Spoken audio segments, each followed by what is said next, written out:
വിശുദ്ധ മത്തായി എഴുതിയ സുവിശേഷം അദ്ധ്യായം 13 1 മുതലുള്ള തിരുവചനങ്ങൾ. വിതക്കാരൻ്റെ ഉപമ.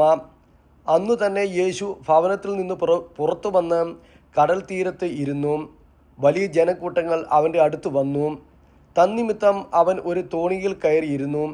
ജനക്കൂട്ടം മുഴുവൻ തീരത്ത് നിന്നു. അപ്പോൾ അവൻ വളരെ കാര്യങ്ങൾ ഉപമകൾ വഴി അവരോട് പറഞ്ഞു. വിതക്കാരൻ വിതയ്ക്കാൻ പുറപ്പെട്ടു. അവൻ വിതച്ചപ്പോൾ വിത്തുകളിൽ കുറെ വഴിയരികിൽ വീണു. പക്ഷികൾ വന്ന് അത് തിന്നു. ചിലത് മണ്ണ് അധികമില്ലാത്ത പാറമേൽ വീണു. മണ്ണിന് ആഴമില്ലാത്തതിനാൽ അത് പെട്ടെന്ന് മുളച്ചു പൊങ്ങി. സൂര്യനുദിച്ചപ്പോൾ അത് വെയിലേറ്റ് വാടുകയും വേരില്ലാത്തതിനാൽ കരിഞ്ഞു പോവുകയും ചെയ്തു. വേറെ ചിലത് മുൾച്ചെടികൾക്കിടയിൽ വീണു. മുൾച്ചെടികൾ വളർന്ന് അതിനെ ഞെരുക്കിക്കളഞ്ഞു. മറ്റു ചിലത് നല്ല നിലത്ത് വീണു.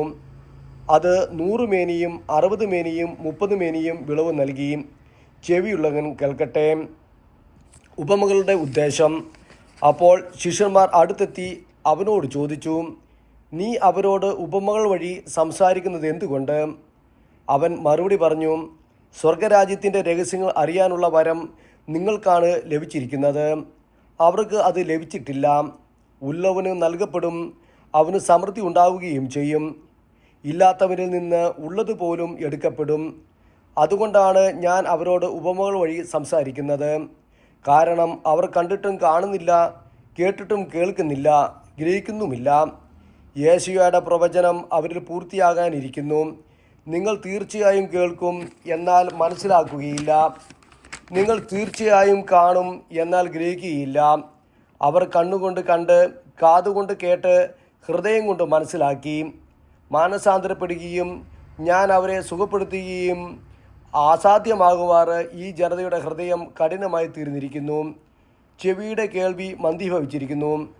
കണ്ണ് അവർ അടച്ചു കളഞ്ഞിരുന്നു. നിങ്ങളുടെ കണ്ണുകൾ ഭാഗ്യമുള്ളവ, എന്തെന്നാൽ അവ കാണുന്നു. നിങ്ങളുടെ കാതുകൾ ഭാഗ്യമുള്ളവ, എന്തെന്നാൽ അവ കേൾക്കുന്നു.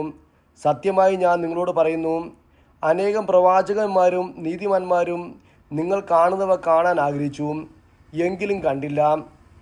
നിങ്ങൾ കേൾക്കുന്നവ കേൾക്കാൻ ആഗ്രഹിച്ചു, എങ്കിലും കേട്ടില്ല.